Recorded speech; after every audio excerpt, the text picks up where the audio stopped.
నేను ఒకసారి ఏంటమ్మా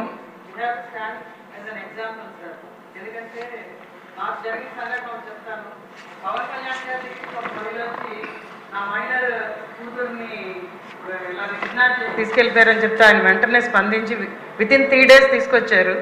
అదే ఇన్సిడెంట్ మా నియోజకవర్గంలో అయింది.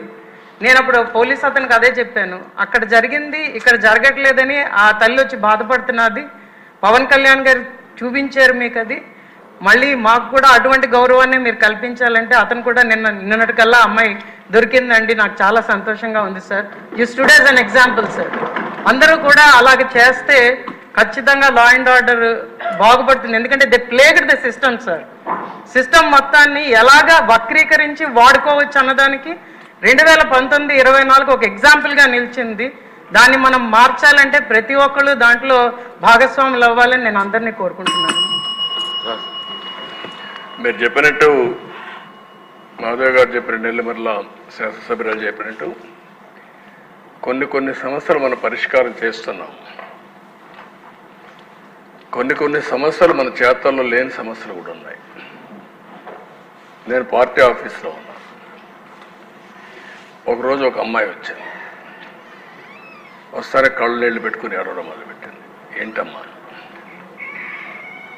ఒక 2 నిమిషాల తర్వాత అమాయించుకొని, సార్ నాకు జరిగిన అన్యాయం మర్చిపోలేకపోతున్నాను, మీరు ఏం చేస్తారో తెలియదు, ఆడబిడ్డలకు రక్షణ ఇచ్చే బాధ్యత మీరు తీసుకోండి.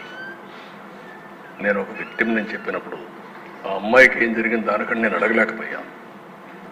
కానీ అలాంటివి తిరిగి మనం కరెక్ట్ చేయలేం. కానీ దుర్మార్గులు సొసైటీలో లేకుండా చేసిన రోజున అలాంటి వారికి అందరికీ రక్షణ వస్తుంది. అదే నా ఆలోచన. నా జీవితంలో రెండో విషయం కూడా మీకు చెప్తాను. పాదయాత్ర చేసేప్పుడు అనకాపల్లికి వచ్చాను. రాత్రి 2 గంటలకు నడుస్తూ ఉంటే అనకాపల్లిలో ఒక డీసెంట్ మహిళ ఒక అమ్మాయి వచ్చింది. ఆ అమ్మాయి వచ్చి అడిగింది ఒకటే మాట అడిగింది, సార్ మీరు ఏమి వద్దండి, మాకు రక్షణ ఇవ్వండి.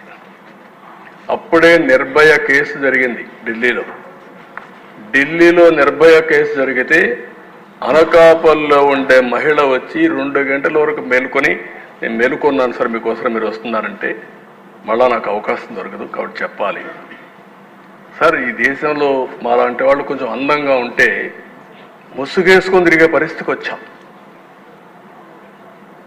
అదే మరిగా బయట తిరగలేని పరిస్థితికి వస్తున్నాం. మాకు స్వేచ్ఛ లేదా, కనీసం మాకు రక్షణ ఇవ్వలేరని చెప్పి అడిగినప్పుడు నాకు చాలా బాధ వేసింది. ఇలాంటి సంఘటనలు చాలా ఉన్నాయి. అందుకనే మనం మహిళల్లో కూడా చైతన్యం తీసుకురావాలి.